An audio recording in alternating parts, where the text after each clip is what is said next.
take it slow.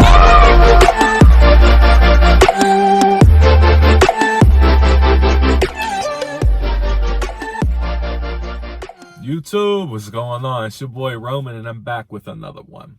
In this particular video, we'll be talking about 5 things I absolutely hate. I hate about my 2019 Kia Stinger GT. After about 3 months of ownership, I've come to love way more than I hate. I just want to emphasize that. I love this car, before you guys start trolling, because I know it's going to happen. But on this particular video, we're going to focus on the 5 things I hate. The 5 things I hate. So without further ado, let's talk about it. Number 1, my first gripe is the key fob proximity sensor. I know that's a mouthful. You guys might not even know what I'm talking about. If you're a car person, you do. But let me explain it to you. So the key fob recognizes the car recognizes the key fob whenever you walk up on it. If your car is locked, it automatically sees that whenever it's in whatever proximity. So I always keep the keys in my pocket. There's no reason to ever take them out. I'd seldomly, take them out to hit the unlock button just because I don't feel like fishing through my pockets half the time. So whenever you get close enough, my windows, they fold in whenever the car is locked. Whenever I get close enough, the windows expand, they open up. And you would assume the car is open as well. No, it's not. There's still a button you have to press to open up the door. I know that may not seem like a big deal, but coming from the Dodge Challenger GT that I had previously, the proximity sensor, I felt like worked like it was supposed to. Whenever you got close enough and you pulled the door handle, it would unlock your door as well as all 2 doors, because there's only 2 doors. But with this one, if you press the button once, it only unlocks the driver's side door. So I tend to press it one time and I'll get in, and then my girlfriend will be out there like, "Let me in the car, stupid." I'm like, my fault. So I guess that's, not that big of a deal. I guess I could hate myself for that, but just know you have to press it twice to unlock all 4 doors with the proximity sensor. So when we're talking about getting out of the car, let's go to number 2. We'll talk about getting out of a car. I said getting out instead of getting in, but we're going to talk about getting out now.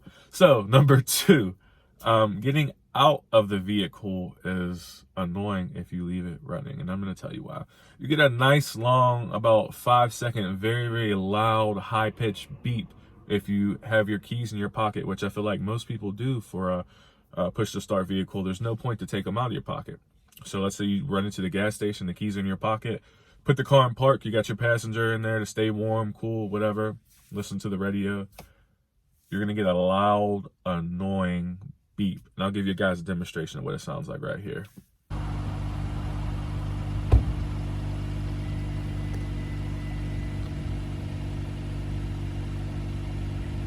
Yeah.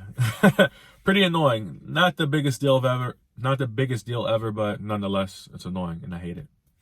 So let's move to number 3. We're going to talk about the gas tank now. The size of the gas tank is annoying. I think it's about 15.5 gallons, maybe 16. Don't quote me exactly, but nonetheless, it's very small. You'll be at the gas station a lot filling up with this vehicle. It's not even because you get terrible gas mileage either. If you drive it normally, you'll probably get about 17 to 19 during the winter months. Summer, I don't know yet, but that's what I'm getting. If I'm driving normal, if I'm pressing on it, I'm only getting like 15.5 to 17 at the most from on the gas a lot. So pretty annoying, but once again, not major. And just a little jewel I'm going to drop on you guys. I don't know if this is true or false, but I've heard that they actually made the gas tank on this vehicle smaller intentionally. And the reasoning why is because it will help it be more aerodynamic. I don't know if that's real talk or BS. Guys, let me know down in the comments if you know, but I don't. But that's just what I heard. All right. While we're talking about the gas tank, let's talk about the gas door. This isn't going to be my number 4, but it is just a extra little tidbit that I want to let you guys know about. So I had this car in November. Through my 3-month tenure with the vehicle, I found that my gas tank door actually froze 3 times.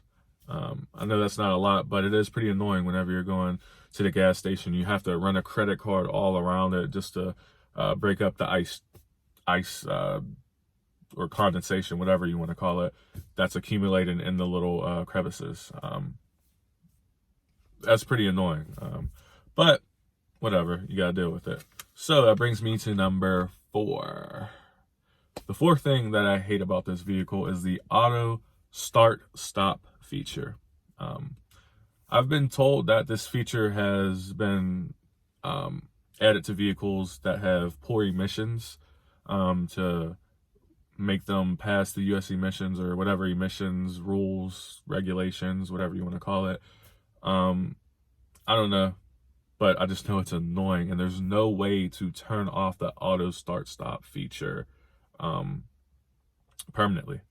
So every time I get in my car, I always have to remember to press the little button to disable it and be good to go. But hey, I don't feel like it really saves gas.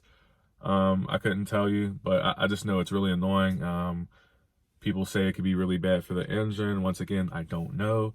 And honestly, I don't really care, you know, with a 10-year, 100,000 mile powertrain warranty. If the auto start stop feature did something to my vehicle, then y'all got to fix it. So let's move on to number 5. Number 5, this is my biggest hate, the biggest gripes. I had to save the worst for last in this video, the worst for last. All right, so I have the GT model. I don't have the GT1. I don't have the GT2 model. And I already know what you guys are going to you guys could say in the comments, oh, you should have got that model, this model, that. No, this was my price point. This is the vehicle I got. But I really hate this about the vehicle. So what is it? All right.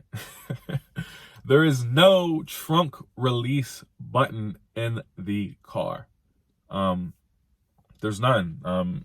I thought I was missing it whenever I first purchased the vehicle. I'm like, oh, it must be, you know, in a weird, awkward spot, you know, and then I went through the manual. I'm like, wait, there isn't one. I got on forums, you know, I was talking to other people. There's no trunk release button from inside the car.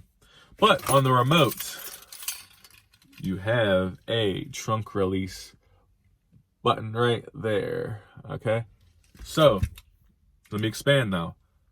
That button does not work on my vehicle.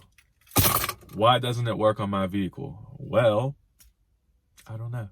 Because I didn't get the GT1 or GT2 model. But anyway, you hold the button and you'll get, the car will recognize it. You'll get a beep. You'll get a beep, but nothing will happen.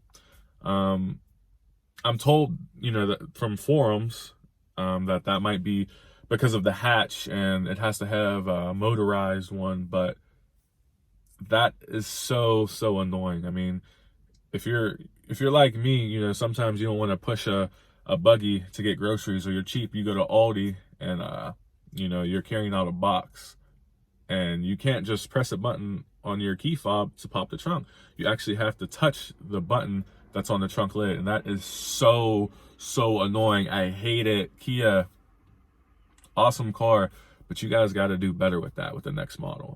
Hopefully in the 2020s that's different across the board, but I don't think that's a premium feature that you have to add to vehicles, in my opinion. So I hope you guys enjoyed the video. I hope I gave you guys a little insight on the Kia Stinger GT. Stay tuned for more videos on vehicles, specifically this Kia Stinger GT. I'll be doing some more mods. I'll be doing some more reviews, letting you guys know. I think in this next video here, I'll be doing the 5 things I love about the car. So if you guys like this, you know, you like my channel, make sure you subscribe and stay tuned.